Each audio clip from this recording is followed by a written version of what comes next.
আত্মাৰূপী ঈশ্বৰ কৃষ্ণ এইজনকেই মই মনে প্ৰাণে বান্ধৱ ৰূপেৰে স্বীকাৰ কৰিলোঁ, মই আৰু বেলেগৰ লগত সম্বন্ধ নকৰোঁ। সেইটো কাৰণে এই প্ৰাণ প্ৰভু পীতাম্বৰই, এই প্ৰাণৰ প্ৰভু কৃষ্ণ আমাৰ লগত আত্মা হৈ আছে, প্ৰাণ হৈ আছে, ঈশ্বৰ তত্ত্ব হৈ আছে। সেইটো কাৰণে আমি ভগৱানক বাহিৰত বিচাৰি ফুৰিলে ক'তো নাপাম। বেদা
তৰিতে খোজা যেবে হে আপোন মুখৰ হেতু তেবে হে গোবিন্দ গোবিন্দ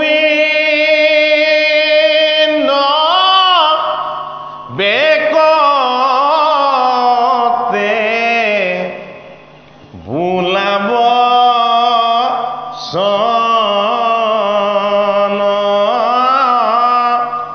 গোবিন্দ গোবিন্দ বেকতে ভোলাব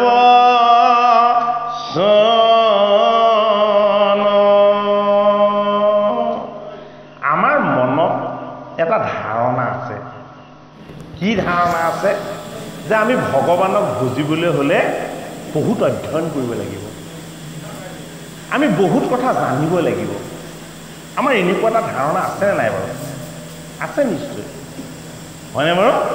কিন্তু আপোনালোকে ভালকৈ মন কৰক, এটি শিশুৱে ভালকৈ কথা ক'ব নাজানে, তাৰ ভালকৈ মাত ফুটাই নাই, সি কেইটামান ধূলি বালি গোটাই তাত যদি এটা ফুল দি তাত যদি সেৱা কৰি দিয়ে, আৰু তাত যদি কেনেবাকৈ জ্ঞানীজনৰ গুণীজনৰ মানীজনৰ কেনেবাকৈ তাত যদি চৰণ স্পৰ্শ হৈ যায়, তেওঁ ভৰিত কিন্তু বিষ আৰম্ভ হৈ যায়। অবুধ শিশুটোৱে ধূলি আৰু বালিৰ মাজলৈ এই ভগৱান কৃষ্ণক কেনেকৈ নমাই আনিলে? গতিকে আমি বহুত অধ্যয়নশীল হোৱাৰ কোনো প্ৰয়োজন নাই। আমাৰ জীৱন সদাচাৰযুক্ত হ'ব লাগিব, আমাৰ জীৱনটো সংস্কাৰী হ'ব লাগিব, আমাৰ জীৱনটো নিৰ্মল পবিত্ৰ জলৰ দৰে শুদ্ধ পবিত্ৰ হ'ব লাগিব। আটাইতকৈ পবিত্ৰ কোন? শিশু। শিশুতকৈ পবিত্ৰ কোনো নাই। কিয় শিশুতকৈ পবিত্ৰ কোনো নাই? সি সুধিলে সঁচাটোহে ক'ব, মিছাটো ক'ব নাজানে, হয়নে বাৰু? আৰু শিশুৰ লগত কি নাই? চিনাকি অচিনাকি ভেদ ভাৱ এইবিলাক একো নাই। দেখাততো সি অবুধ, হয়নে নহয়? জগতৰ হৰি সেইসকলৰ প্ৰতি বেছি কৃপাশীল আৰু দয়াশীল।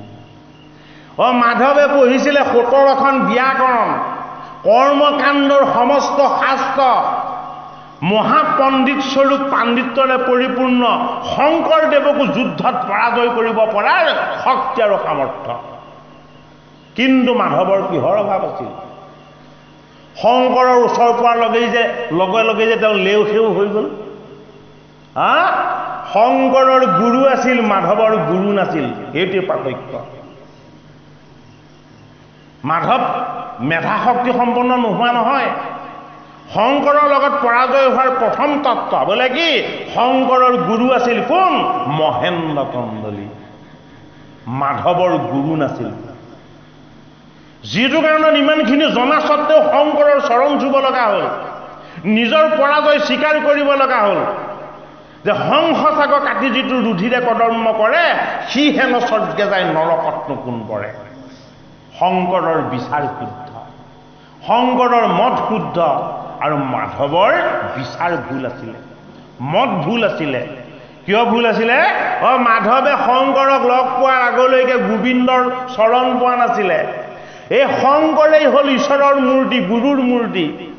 নেদেখা ঈশ্বৰজনক আমি কেনেকে বৰণ কৰিম আমাৰ গুৰু ৰূপেৰে?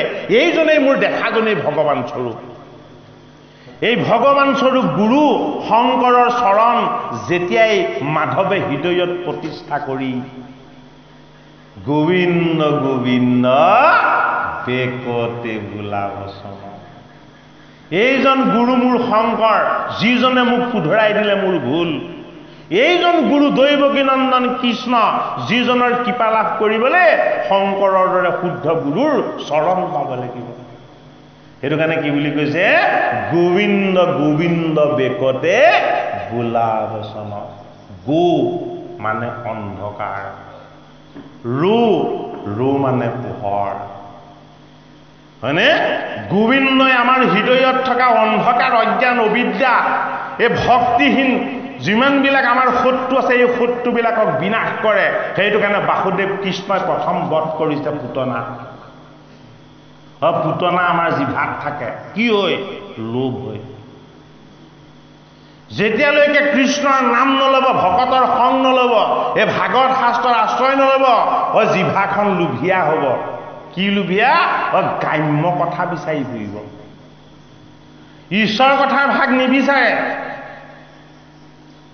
সেইটো কাৰণে এই ঈশ্বৰ কথাৰ ভাগ পাবলৈ হলে শংকৰৰ চৰণ পাব লাগিব, ভাগৱত শাস্ত্ৰ পাব লাগিব, ভগৱানৰ স্বৰূপ ভকতৰ সংগ ল'ব লাগিব।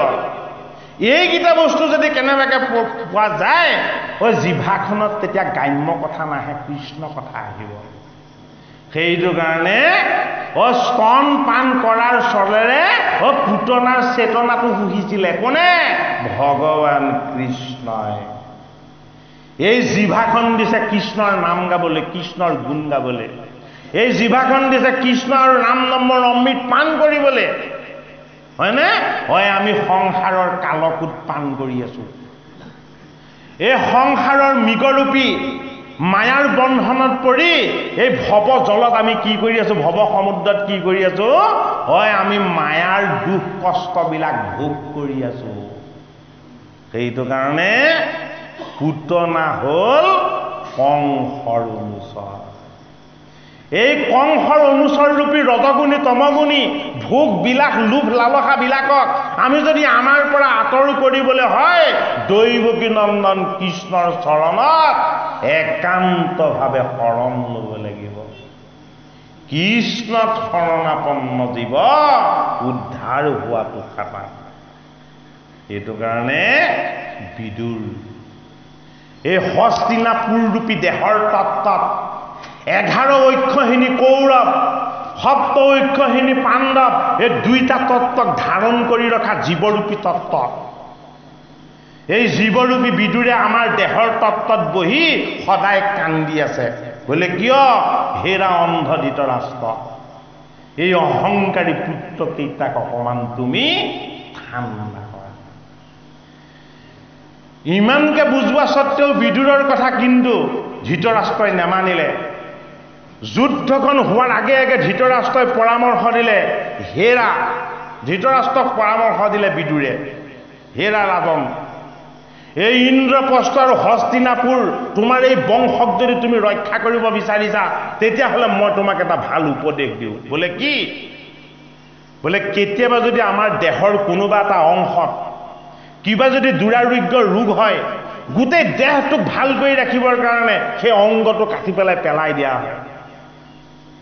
তোমাৰ এই বেয়া অংগৰূপী দুৰ্যোধনক কাটি তুমি পেলাই দিয়া। ই যদি থাকে তোমাৰ গোটেইখন সৰ্বশান্ত হৈ যাব।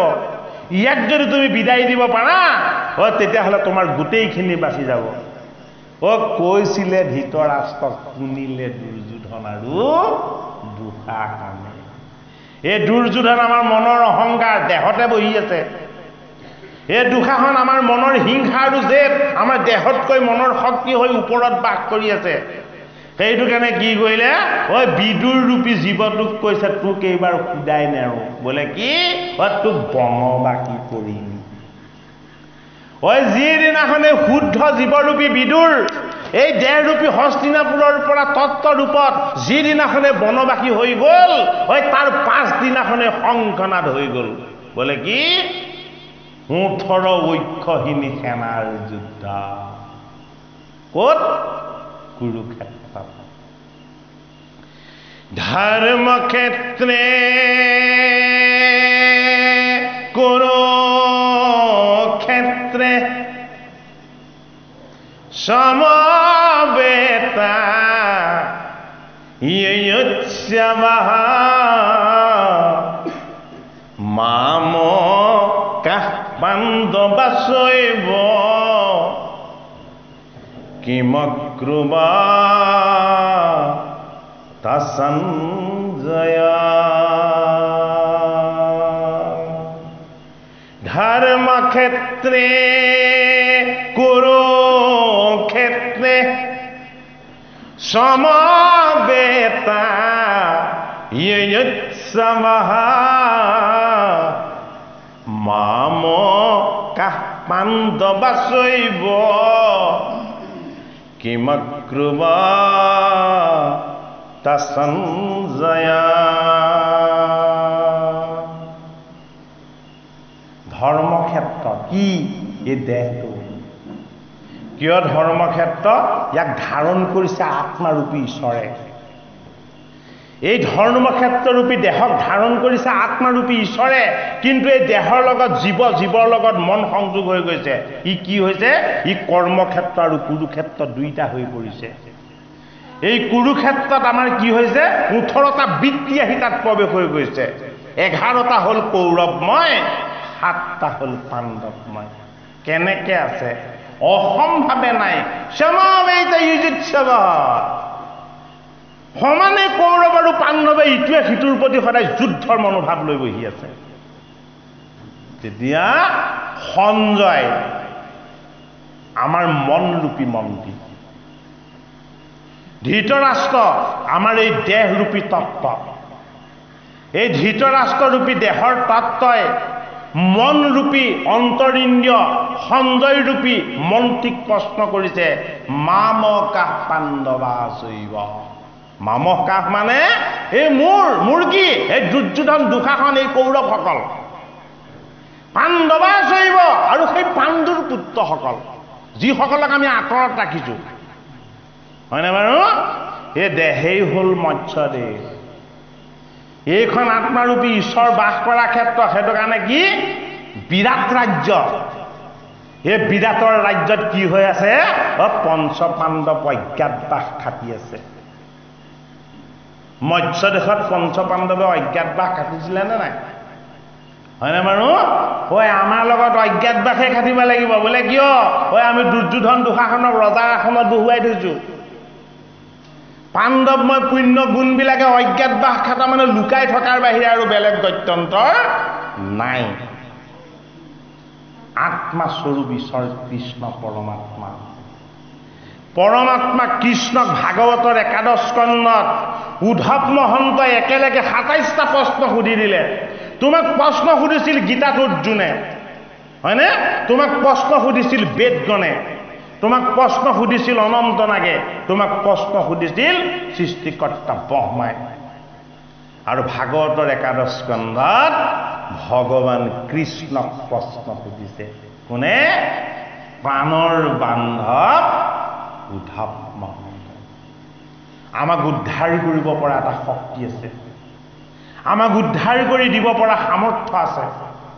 আমি যদি এই ভূমিত দেহ লৈ নৰ হৈ যদিও আমি জন্ম ললো, যদিহে আমি গুৰুৰ চৰণ পাওঁ, ভাগৱত শাস্ত্ৰ পাওঁ, ভকতৰ সংগ পাওঁ আৰু ভগৱানৰ নাম পাওঁ, আমি কি হ'ম?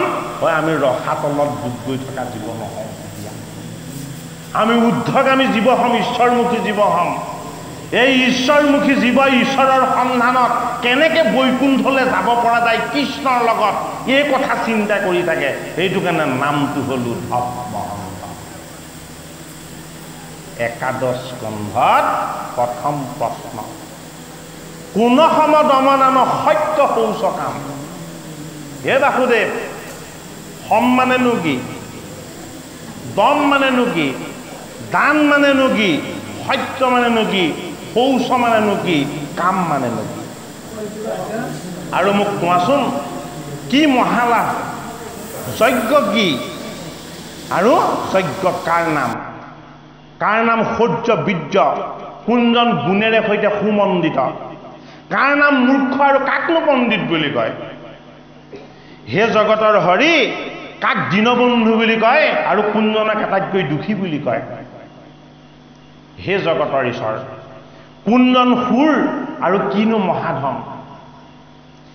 হে জগতৰ হৰি, কোনটো পন্থ আৰু কোনটো বিপন্থ? হে জগতৰ হৰি কৃষ্ণ, সুখ দুখ এই দুটা বস্তুনো কি তুমি বুজাই কোৱা। আৰু কোৱাচোন, স্বৰ্গ কি নৰক কি? হে জগতৰ হৰি, কাক গৃহ বুলি কোৱা হৈছে? আৰু কোননো ঈশ্বৰ অধীন নহয়, ঈশ্বৰবিহীন হৈ অনিশ্বৰ হৈ আছে? হে জগতৰ হৰি, তুমি সৰ্বজ্ঞ, তুমি সকলো জানা, তুমি পৰম তত্ত্ব, তুমি প্ৰাচীন পুৰুষ।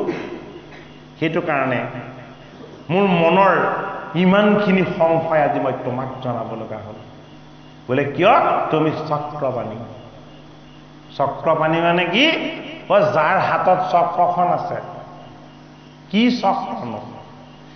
আমাৰ কাৰণে কাল চক্ৰ, জীৱৰ কাৰণে মায়া চক্ৰ, হয়নে? ভীষ্মৰ কাৰণে ভ্ৰম চক্ৰ, হয়নে নহয়? দুৰ্যোধন আৰু কৌৰৱৰ কাৰণে অহংকাৰ চক্ৰ, শিশুপালৰ কাৰণে অশুদ্ধ বাক্য চক্ৰ। কোনে নিয়ন্ত্ৰণ কৰি আছিলে?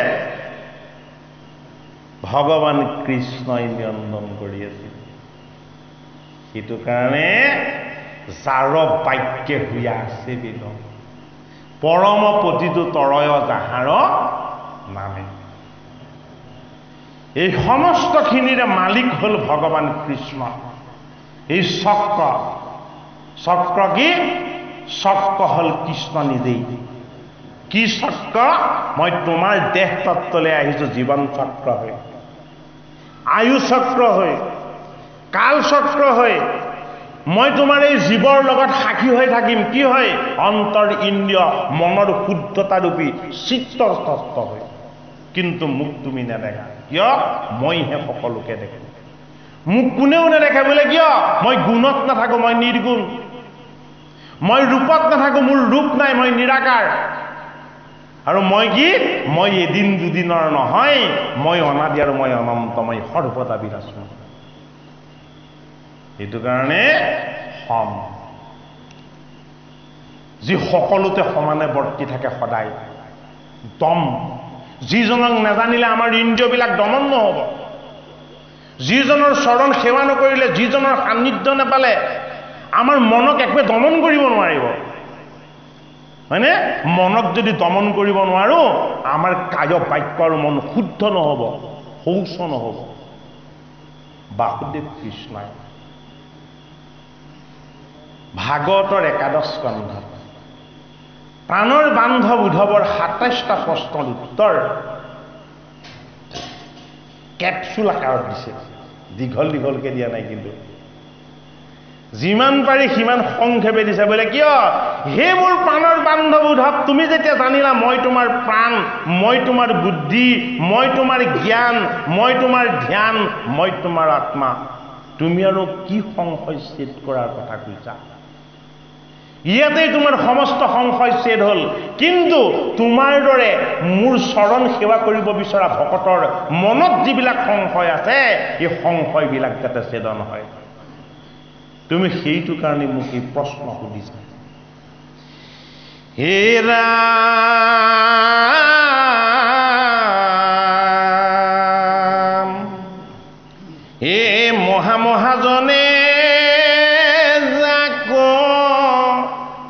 নজানে সাক্ষাৎ হে কৰিব বেকত মোৰ সন্মত তোমাৰ হে আনদেৱ ধৰ্মক কৰি উপৰিহাৰ হে মুত মাত্ৰ এক চিত্ৰ সমতি ভৈল যায় ও যিজনে জানিলা মই পৰম বান্ধৱ ও তাৰ নাম সমৱাবে এ জানিবা উদ্ধৱ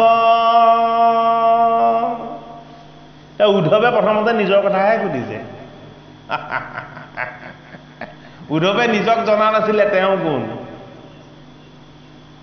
উদ্ধৱে কি বুলি ভাবে সদায় ভাবে মোৰ স্বামী হল কৃষ্ণ মই হলো কৃষ্ণৰ সেৱক কৃষ্ণই যেন কানে কানে কৈ দিব বিচাৰে বোলে কি মই তোমাৰ প্ৰাণ সেইটো কাৰণে মই তোমাৰ প্ৰাণৰ বান্ধৱ তুমি মোক কিয় পৃথক বুলি ভাবিছা তুমি আৰু মই পৃথক নহয় আমি অভিন্ন তোমাৰ পঞ্চভূতৰ দেহ মোৰে তত্ত্ব তোমাৰ লগত থকা জীৱ মোৰে অংশ এই দুটাক চলাই আছো জন্মৰ পৰা মৃত্যুলৈকে অনন্ত জনম মই তোমাক পালন কৰি থাকিম বোলে কিয় মই সনাতন সত্য মই প্ৰাণৰ বান্ধৱ মই কি মই হলো পৰমাত্মা এইটো কাৰণে উদ্ধৱক প্ৰথম তত্ত্বটো কৃষ্ণই জনাই দিলে হে উদ্ধৱ যিজনে অন্য দেৱ দেৱী কাকো পূজা নকৰাকে কেৱল মোক উপাসনা কৰে মোক প্ৰাণৰ বান্ধৱ বুলি ভাবে মনে প্ৰাণে কেৱল মোতেই তেওঁ চিত্ৰটো দি দিছে সেইজনৰ লগত সৰ্বদা মই বিৰাজমান হৈ থাকো কি হৈ তেওঁ কায় বাক্য মন মই হৈ যাওঁ কি হৈ যাওঁ মই বাহিৰত যিদৰে দেহৰ প্ৰকৃতিৰ তত্ত্ব বহিৰংগা তত্ত্ব মই ভিতৰত নিৰাকাৰ নিৰ্গুণ আত্মতত্ত্ব সেইটো কাৰণে কি বুলি কৈছে সম আত্মা কেতিয়াও অসম নহয় আত্মা কেতিয়াও বিষম নহয় আত্মাৰ দ্বাদশটা লক্ষণ আছে এই দ্বাদশটা লক্ষণৰ তত্ত্ব দ্বাদশ স্কন্ধ ভাগৱতে আমাক ক'ব বিচাৰিছে সেইটো কাৰণে আত্মা হল কৃষ্ণ পৰমাত্মা হল কৃষ্ণ সেইটো কাৰণে কৃষ্ণৰ তত্ত্বটোক মাধৱ মহাপুৰুষে আমাক নিৰ্গুণ ৰূপত বুজালে ও হে কৃষ্ণ তুমি মাত্ৰ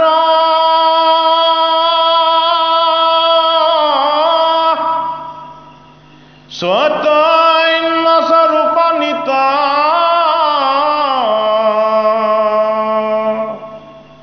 অসত্য শুদ্ধ জ্ঞান অখণ্ডিত হে আৱৰজতে কৈতো তোমাৰ বিনোদ ৰূপ ও চৰাচৰ মায়াৰে কল্পিত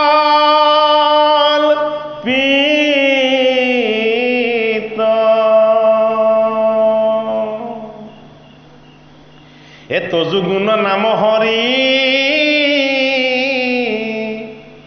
কেৱলে নিৰ্গুণ মাত্ৰ আমাৰ সমস্ত গুণময়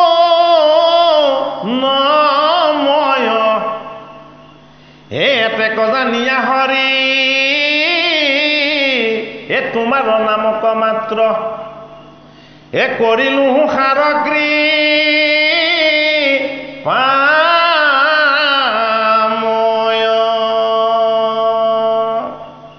কৃষ্ণই হাঁহে কেতিয়া হাঁহে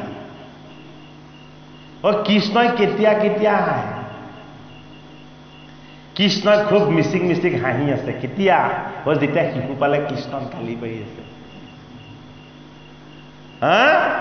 কৃষ্ণ ইফালে পৃথিৱীৰ ফালে যশোদাৰ পাছফালে ঘূৰি মিচিক মিচিক হাঁহি আছে বোলে কি হে ৰামাতা কৃষ্ণক পুত্ৰ ৰূপেৰে পালা কিন্তু দুৱাঙুল ৰচি তুমি যোগাৰ কৰিব পৰা নাই যশোদাৰ দুৰ্বলতাখিনি দেখি কৃষ্ণই মিষ্টিক মিষ্টিক হাঁহি আছে যিমান তাঁতৰ জৰি আছিলে যিমান দধি মথা জৰি আছিলে শতজাল জৰি আনি জোৰা দিছেহে দিছে দুৱাঙুলে কৃষ্ণক পাণ দিবলৈ নাতে তেতিয়াও যশোদাৰ চেতনা ঘূৰি অহা নাই যে মই কিহৰ মায়াত পৰিছো দুৱাঙুলে যে নাতে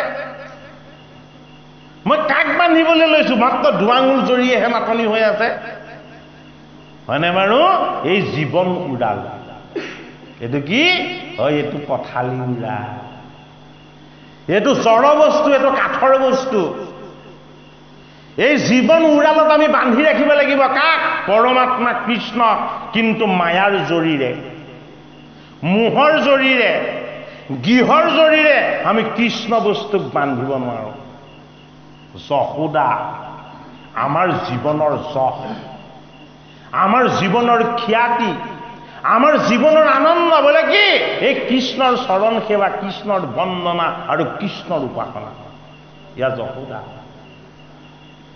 হয়নে এই কৃষ্ণৰ চৰণ সেৱা কৃষ্ণৰ চৰণ উপাসনা কৃষ্ণৰ বন্দনা এইবিলাকত যি আনন্দ ৰত হৈ থাকে এই আনন্দ হল যশোদাৰ স্বামী যাৰ নাম হল নন্দ পৰম আনন্দৰ স্বৰূপ যাক দান কৰা হৈছে কোনে দিছে যশোদা মাতাই দিছে কাক নন্দক দিছে নন্দ আহি পোৱাৰ লগে লগে যশোদাই আপত্তি দিয়ে কাৰ এই পুত্ৰ কৃষ্ণৰ বোলে কি হেৰা নন্দ কানাই হেৰা নন্দ হে মোৰ স্বামী ঐ বৃদ্ধ কালত তুমি এইটো কি পুত্ৰ পালা বোলে কিয় ঐ ইমানখিনি গাখীৰ মই মঠি ঐ সি খাব বুলি ঢাকি ঢাকি থৈছো ঐ সি গোৱালিৰ গৃহত গৈ মাখনবোৰ চুৰ কৰি খায় আৰু মোক আহি সকলোৱে আপত্তি দিয়ে ঐ কিমান শুনিম কৃষ্ণৰ আপত্তি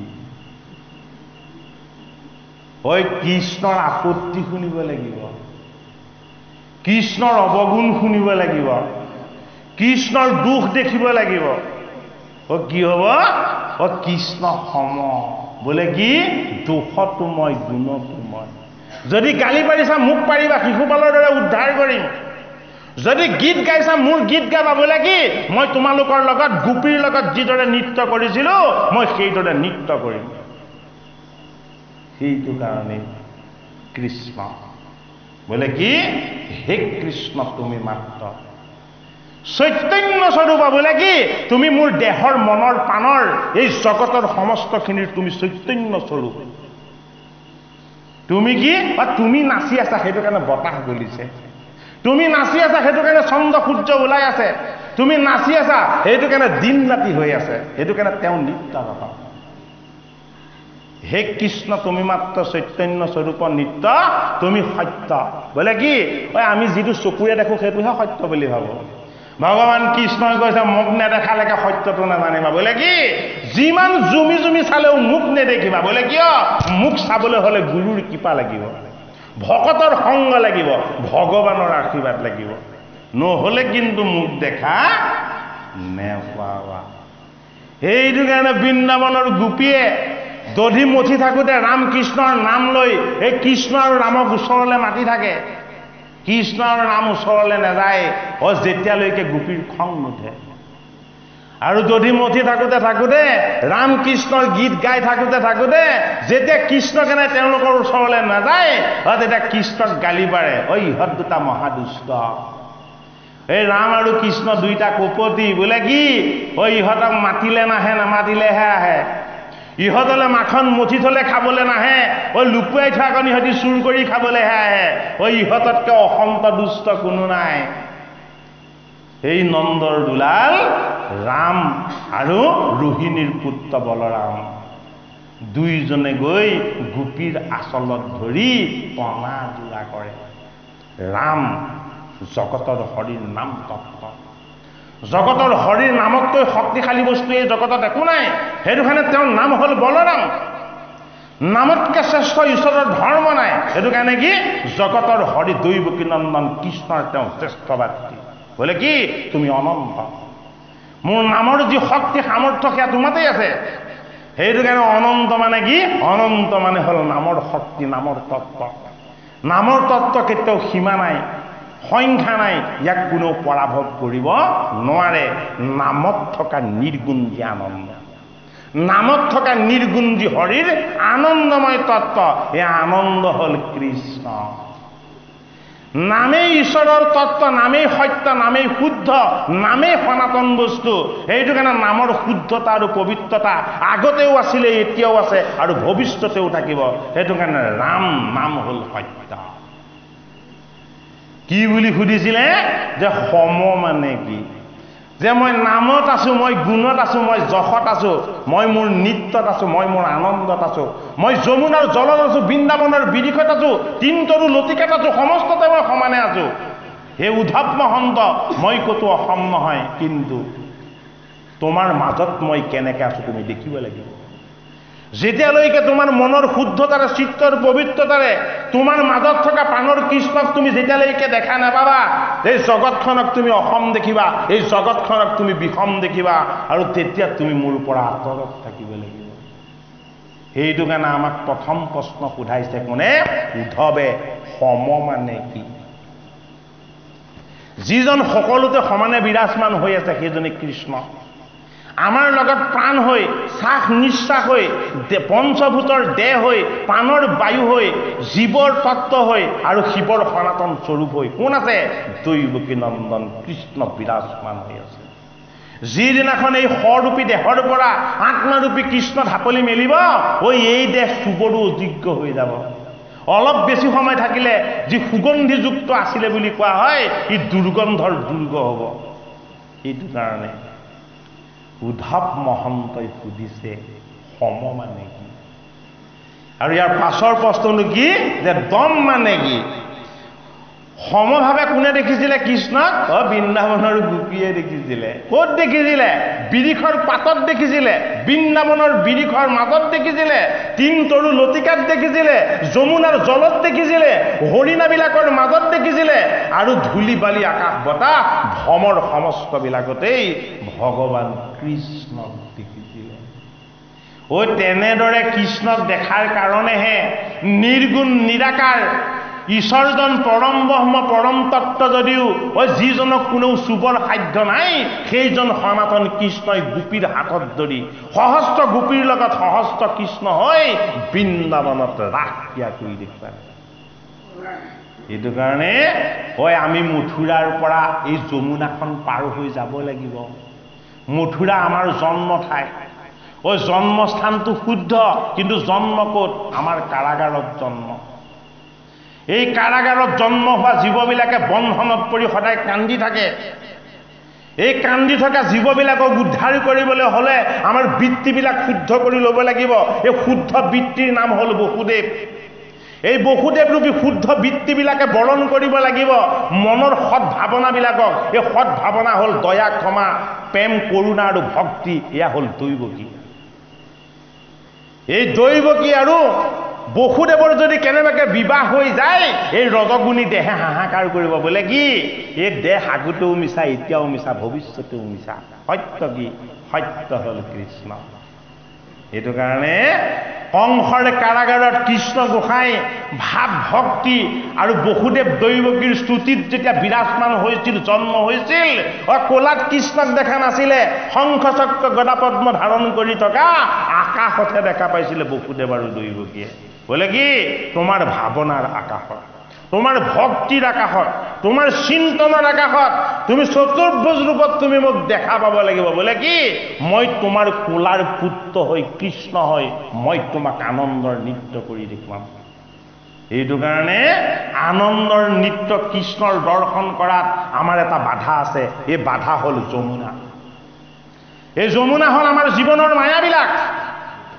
এই মায়াৰূপী যমুনাই যেতিয়ালৈকে কালিন্দীৰ ৰূপ নাপাব, কৃষ্ণৰ চৰণ নাপাব, কৃষ্ণৰ চৰণৰ স্পৰ্শ নাপাব, বসুদেৱময় বৃত্তিৰ যেতিয়ালৈকে স্পৰ্শ নাপাব, তেতিয়ালৈকে কালিন্দী উদ্ধাৰ নহয়, যমুনা উদ্ধাৰ নহয়। পঞ্চভূতৰ দেহ তত্ত্বত আহি পঞ্চনাগে আস্বাদন কৰি কৃষ্ণ বস্তুৰ লগত নৃত্য কৰিব লাগিব। এইটো কাৰণেই বসুদেৱে যেতিয়া কৃষ্ণ বস্তু ক্ষীৰত লৈ গৈছিল, পঞ্চনাগে, পাঁচটা নাগে আস্বাদন কৰিছিল ক্ষীৰৰ ওপৰত। আৰু কি কৰিছিলে? এই সদায় উঠলি উঠা ইমান গভীৰ যমুনা যেতিয়াই বসুদেৱে কৃষ্ণ বস্তু ক্ষীৰত তুলি লৈ ললে, সেইদিনাখন যমুনা আঁঠুমান বাম হৈ গ'ল। বোলে কিয়? মায়াতকে গভীৰ বস্তু একো নাই, কৃষ্ণতকে মায়াক নিৰ্যান কৰিব পৰা শক্তি নাই। ক্ষীৰত কৃষ্ণ, তলত যমুনাৰূপী মায়া। এই যমুনাৰূপী মায়াই আৰু কেতিয়াও গভীৰতা দেখুৱাব নোৱাৰে। সেইদিনাখন যমুনা সেইটো কাৰণে কি হৈ গ'ল? যমুনা বাম হৈ গ'ল। কৃষ্ণৰ চিন্তন, কৃষ্ণৰ ভাৱ, কৃষ্ণৰ উপাসনা আৰু কৃষ্ণৰ চেতনা ক'ত বহিব লাগিব? আমাৰ মস্তিষ্কত বহিব লাগিব। এই মস্তিষ্কত যদি কৃষ্ণৰ নাম, কৃষ্ণৰ ভাৱ, কৃষ্ণৰ চেতনা, এই গীতা ভাগৱত শাস্ত্ৰৰ আনন্দময় কথাই যদি কেনেবাকে আমাৰ মস্তিষ্কত যদি স্থান পাবলৈ হয়, এই জীৱন মায়া, সংসাৰ মায়া, আমি প্ৰত্যেকেই জড়। কিন্তু এই মায়াবিলাক বাম হৈ যাব। বোলে কি? সত্য হ'ল পৰমাত্মা কৃষ্ণ। দেহক, মনক, বৃত্তিক এইবিলাকক দমন কৰিবলৈ হ'লে কৃষ্ণ বস্তুৰ লগত আমি এক হ'বলৈ যত্ন কৰিব লাগিব। ভগৱান কৃষ্ণক উদ্ধৱে সোধা দ্বিতীয় প্ৰশ্নটো আছিলে কি? দম মানে কি? জানিবাও মোৰ কথা শুন কৰ্ণে, মুখে বোলৈ নাম, যিটো হস্ত দুই মাত্ৰ, মূৰ কৰ কাম, মূৰ ৰূপ চিন্তনত মনে কৰ শ্ৰম, জানা প্ৰাণ সখীয়া বে, তাকে বুলি দম। সমটো ক'লে দমটো কি? আমি কৃষ্ণৰ পৰা আঁতৰি থাকো সদায়।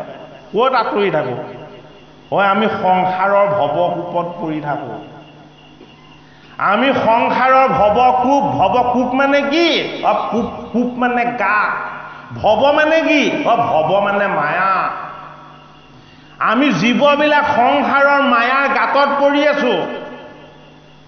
আমি কৃষ্ণ বস্তুৰ পৰা আঁতৰত হৈ গৈ আছো। বোলে কিয়? আমাৰ সুখবিলাক পৰমাত্মা নহয়, আমাৰ আনন্দবিলাক পৰমাত্মা নহয়। আমাৰ সুখ আৰু আনন্দবিলাক কি? ক্ষুদ্ৰ ক্ষুদ্ৰ, থুনুকা থুনুকা, সৰু সৰু। খন্তেক সময়ৰ স্বৰ্গ বিচাৰিবলৈ যাওঁতে অনন্ত নৰক এতিয়া জেলত থাকিব লগা হৈছে। আপোনালোকে গম পাইছে নহয়? কিয় লাগে সেই খন্তেকীয়া অকণমান সময়ৰ সেই স্বৰ্গৰ সুখকণ? কি প্ৰয়োজন আছে যদি অনন্তকাল নৰকত থাকিব লগা হয়? নোখোৱাকে থাকিলেও কোনো কষ্ট নাই, নিপিন্ধাকে থাকিলেও কোনো কষ্ট নাই। যদি দেখাজনে লেই লেই চেই চেই আৰু ঘৃণা কৰে, এই জীৱন কিন্তু যান্তনাদায়ক। হয় নে নহয়? এইবিলাক জানো নিজৰ কাৰণে উৎপত্তি হোৱা নাই? হৈছে নে নাই? কি প্ৰয়োজন আছে ইমান বিলাস বৈভৱৰ? সেইটো কাৰণে আমাৰ সুখবিলাক যাতে ক্ষুদ্ৰ ক্ষুদ্ৰ নহয়, আমাৰ সুখবিলাক যাতে স্বাৰ্থপৰ নহয়, আমাৰ সুখবিলাক যাতে আমাৰ জীৱনৰ কাৰণে শত্ৰু নহয়, সেইটো কাৰণে মাধৱ মহাপুৰুষে আমাক প্ৰাৰ্থনা কৰিবলৈ কৈছে।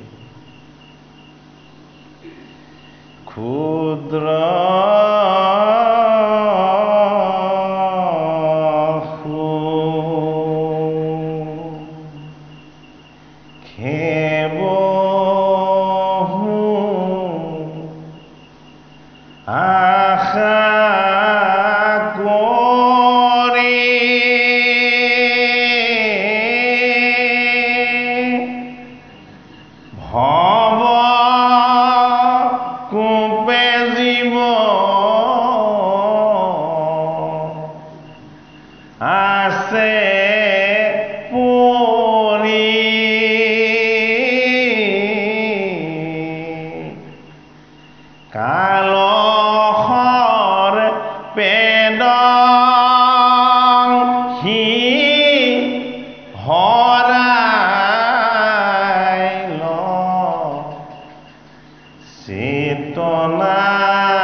তুজু বাক্যামৃত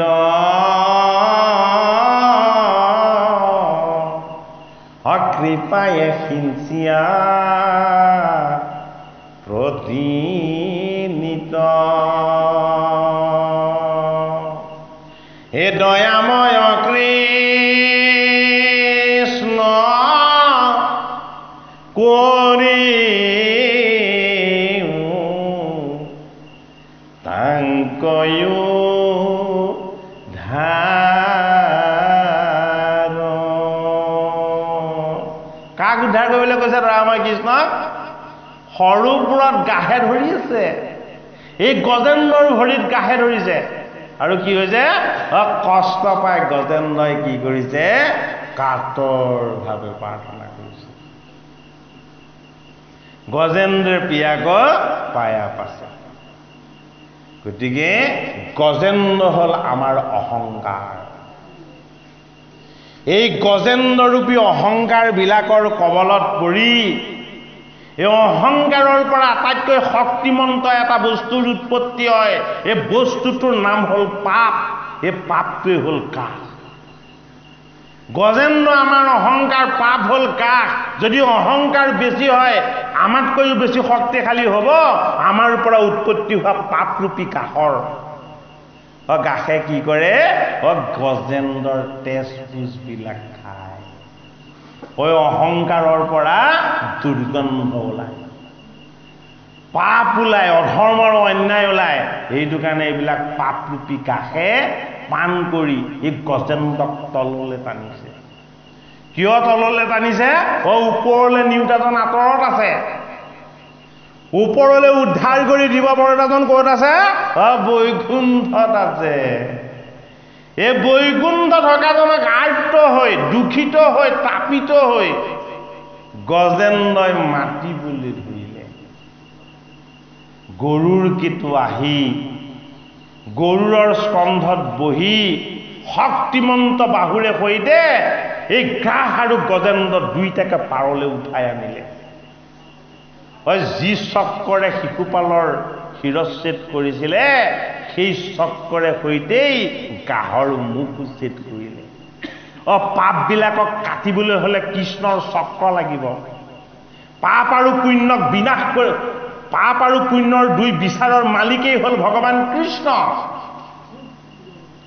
সেইটো কাৰণে গজেন্দ্ৰৰূপী আমাৰ অহংকাৰ, কাহৰূপী আমাৰ পৰা উৎপত্তি হোৱা পাপ, এইবিলাকক যদি আমি নিৰ্যাণ কৰিবলৈ হয়, গৰুৰ মানে আত্মা, গৰুৰ মানে পৰমাত্মা, গৰুৰ মানে পৰমাত্মাৰ পৰম তত্ত্ব।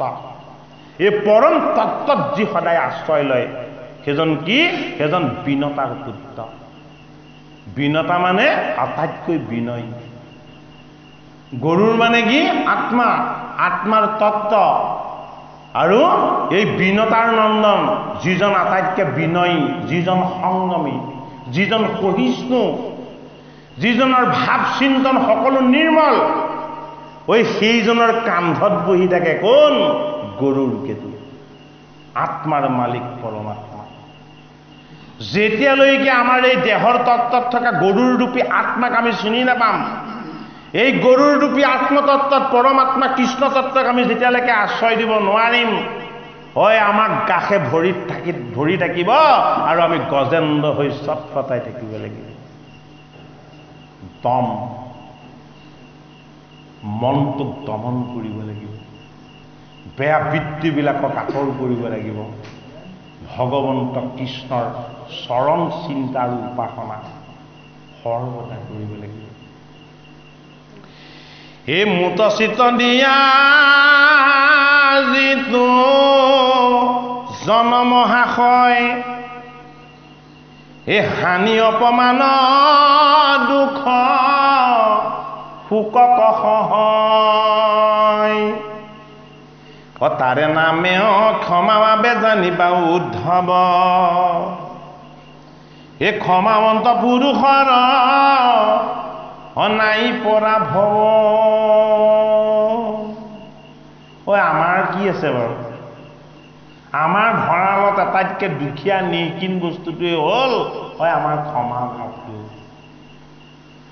আমাৰ কাৰো মনত ক্ষমাৰ ভাৱ চিত্ৰ মানুহ থাকিবলৈ স্থান নাপায়। মিছা কৈছো নেকি? নাই কোৱা মিছা। আমাৰ মনবোৰ প্ৰতিশোধ পৰায়ণ, ক্ৰোধী আৰু জেদী। সেইটো কাৰণে উদ্ধৱে প্ৰশ্ন সুধিছে, ক্ষমা মানে কি? হে বাসুদেৱ, মানে ক্ষমা মানে কি?